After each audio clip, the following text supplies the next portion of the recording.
لیکن خود اس زیرک انسان نے میری کائنات میں داخلے کے وقت مجھے بے بس ہی کر ڈالا.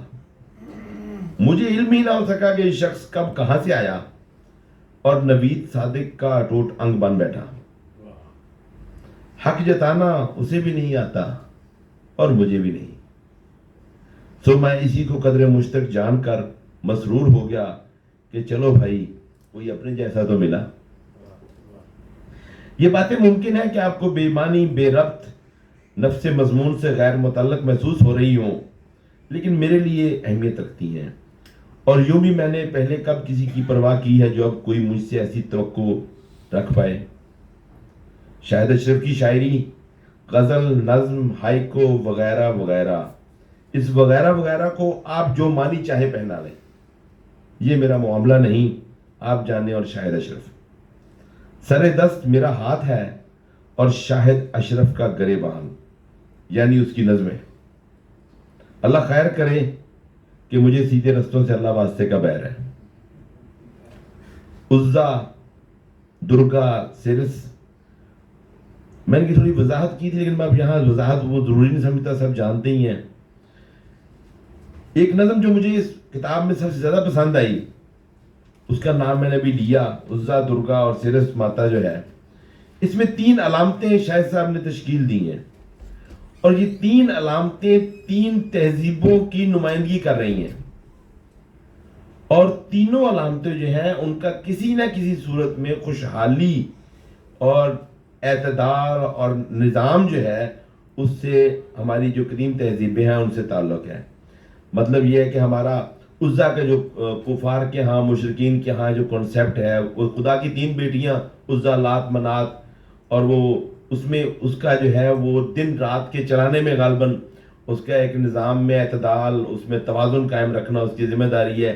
اور جب یہ توازن اعتدال سارا قائم ہو جاتا ہے تو ظاہر ہے کہ چیزیں اپنی روش پہ، درست روش پہ آ جاتی ہیں. درگا جو ہے وہ شر کے مقابلے میں خیر کی فتح کی علامت ہے اور اسی لیے اس کا جشن منایا جاتا ہے. اس کے مندر پہ لوگ اسی لیے حاضر بھی ہوتے ہیں. عزا کے حوالے سے میں بتانا بھول گیا کہ قربانیاں بھی اسی لیے دی جاتی ہیں، خون بھی اس کے قدموں پہ اسی لیے 1-2 شیزہ کا ڈالا جاتا ہے کہ تاکہ خوشحالی پھیل جائے. اچھا، یہاں کچھ روایات میں اختلاف بھی ہیں کیونکہ عربوں میں جو خوشحالی کا کام تھا وہ عزا کے سپرد نہیں تھا. وہ تو نظام تھا دن رات کے لانے لے جانے کا، وہ تو لات کے سپرد تھا. لیکن اس کے باوجود روایت سے اختلاف سے کام لیتے ہوئے انہوں نے بڑی اچھی اس کو نظم کو بنایا. اس کے بعد ہم آتے ہیں سرس ماتا. اب یونانی جو مت ہے اس میں سرس کا تعلق ہی زراعت سے ہے. اب زراعت کسی بھی معاشرے میں جو اس کی معیشت ہے اس میں ریڑھ کی ہڈی حیثیت رکھتی ہے، ریڑھ کی ہڈی کی حیثیت رکھتی ہے. اب ہم دیکھتے ہیں کہ اگر زراعت ترقی کر گئی تو باقی چیزیں تو خود بخود ترقی کر جائیں گی. یہ آج کے معاشرے کی بات نہیں ہے، یہ وہی معاشرہ ہے کہ جس میں ہم نیل کی مجھے بھول رہا ہے کہ غالباً نیل کی وادی میں وہ جو ابتدائی شاعری کے نمونے ہیں کہ جہاں وہ 2 بہن بھائی آپس میں بحث کرتے ہیں. وہ کہتا ہے تم کسان سے شادی کرو، تمہیں گندم ملے گی، گیہوں ملے گا، تمہیں یہ ملے گا، تمہیں وہ ملے گا. وہ کہتی نہیں، میں چرواہے سے شادی کروں گی کیونکہ اس کے پاس گوشت ہوگا، اس کے پاس اون ہوگی، وہ مجھے سردیوں میں کام آئے گی بھیڑوں کی. تو یہ میں اس کلچر کی بات کر رہا ہوں. اب تو زراعت کو ہم نے شاید بالکل ہی نظر انداز کر دیا کہ یہ بھی کوئی چیز ہے، ہماری حکومتوں نے بھی، ہم نے بھی. تو اب یہاں ایک چیز جو یہ سارے ہیں، اب وہ دونوں جو ہیں، تینوں جو دیویاں یا بیٹیاں جو بھی کہہ لیں، کہیں بیٹی ہے، کہیں دیوی ہے، کہیں ماتا ہے، وہ 2 جو ہیں وہ آخر میں آ کے ساکت ہیں، یعنی وہ پریشان ہے. لیکن سرس ماتا کیوں جھوم رہی ہے؟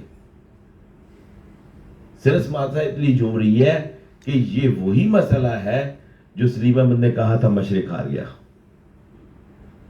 اور مغرب ہمارے ہارنے پہ جھوم رہا ہے. میں ایسے ایک معنی تو یہ پہنانے میں کامیاب ہوا ہوں. اس کی اور بھی بہت سی مطلب تعبیریں کی جا سکتی ہیں اس نظم کی. اس میں سے کچھ شعر دیکھیے کہ یہ جب درگا کی بات ہو رہی ہے تو وہ کہتی ہے محنت پر وشواس نہیں ہے، کل کی آس نہیں ہے، کومپل دھرتی چیر کے باہر نکلے، جیون کی گرتی دیوار سنبھل جائے. اور جب سیرس ماتا کی بات ہوتی ہے تو اس کے بعد شاہد اشرف یہ سارا منظر باندھ کر اپنے قاری کو تین تہذیبوں میں لے جا کر کل کا نقشہ کھینچنے کی کوشش، بلکہ کامیاب کوشش کرتے ہیں. اب دیکھیے گوداموں میں ڈھیر لگے ہیں، لیکن یہ عوام کے لیے نہیں ہے. ہر ایک سال سمندر میں لاکھوں ٹن گندم پھینکا جائے. اچھا اور دیکھیں، سوکھی چھاتیوں سے جونکیں لپٹی ہیں اور فضا میں گد اڑتے ہیں. اور بات صرف اتنی سی نہیں ہے، اور بات صرف اتنی سی ہے کہ یہ دنیا سرمایے کے لٹو پر گھوم رہی ہے. ایسے میں کیا ہوتا ہے؟ عزا درگا ساکت، لیکن سیرس ماتا جھوم رہی ہے. میں نے اس نظم پر اس قدر وقت اس لیے صرف کیا کہ شاہد اشرف کی نظم کہنے کی اپروچ تک رسائی حاصل ہو سکے. عزا درگا سیرس علامات ہیں، اور یاد رکھیے سیرس کا تعلق اس تہذیب سے ہے جو یورپ سے ہے. یہاں مشرق مغرب کا فرق بھی سمجھا جا سکتا ہے، اور مغرب کے ہاتھوں مشرق کا استحصال بھی. اکثر اوقات شاہد اشرف ایک بہت بڑی غلطی کرتے ہیں.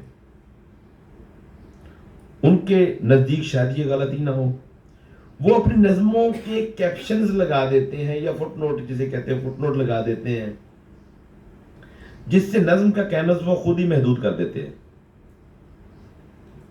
مثلا تم کہاں ہو ایک طالب علم کی موت کا نوحہ ہے جو گھر سے سال کے اختتام پر الوداعی تقریب میں شرکت کے لیے نکلا، لیکن ٹریفک حادثے کا شکار ہو گیا.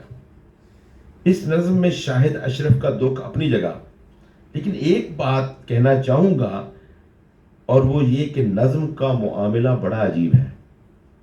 اچھی نظم اس وقت وجود میں آتی ہے، الخصوص وہ نظم جو کسی واقعے پہ بیس کر رہی ہو، جو کسی سانحے پہ جس کی بنیاد ہو.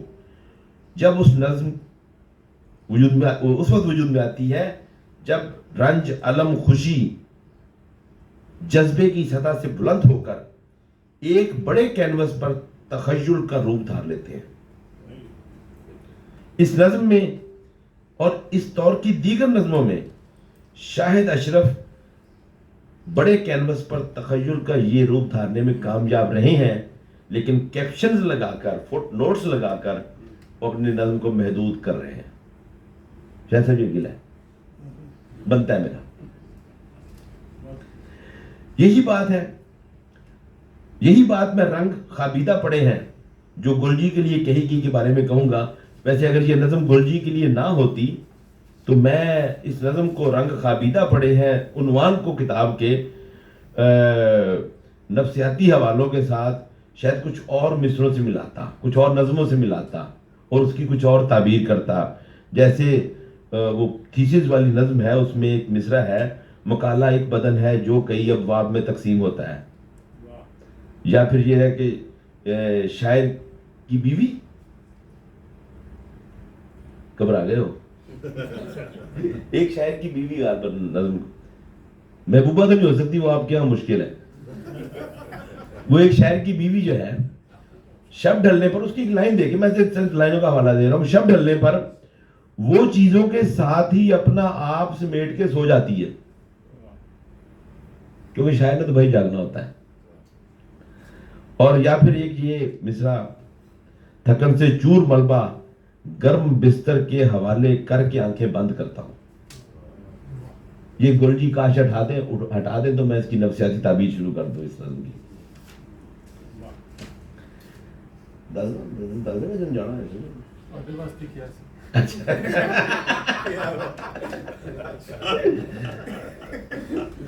جو جہاں ہے سو گیا ہے، دستے قاتل جاگتا ہے.